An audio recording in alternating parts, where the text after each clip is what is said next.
یہ آج کی تاریخ میں لوگ یہاں جمع ہیں، بوڑھے بچے جوان گھوم رہے ہیں، خوشیاں منا رہے ہیں، کسی کو کل کی فکر نہیں ہے۔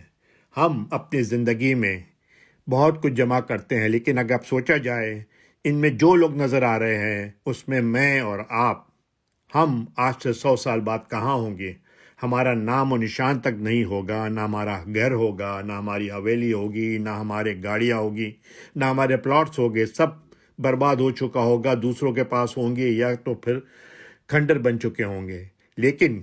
ہم آج یہ سوچتے ہیں کہ ہمیں زندگی بھر یہیں رہنا ہے، ہمیشہ دائماً یہاں رہنا ہے، اور اسی کو جمع کرنے میں لگے رہتے ہیں۔ لیکن ہم نے یہ کبھی نہیں سوچا کہ یہاں سے جانے کے بعد یہ کوئی چیز ہمارے ساتھ نہیں جاتی ہے۔ تو ہمیں کوشش کرنا چاہیے یہاں کی زندگی کے ساتھ ساتھ جو آگے کی زندگی ہے اس کے لیے بھی کچھ جمع کرے، نیک کام کرے، نیکیاں کرے، بھلائی کرے، لوگوں کے ساتھ اچھائی سے برتاؤ سے پیش آئیں،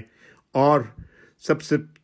مل کے محبت سے رہیں، تاکہ ہم جب آگے جائیں تو ہمارے ساتھ کچھ ہماری نیکیاں، ہماری بھلائی ہمارے ساتھ جائے، کیونکہ دنیا کی دولت تو یہیں رہ جائے گی، کوئی ہمارے ساتھ جانے والا نہیں ہے، تو ہمارا نام و نشان تک ختم ہونے والا ہے یہاں سے۔ تو ہم کس لیے اتنی محنت کر رہے ہیں صرف اس زندگی کے لیے؟ آگے کی زندگی کا بھی سوچنا چاہیے ہمیں، اس پر ضرور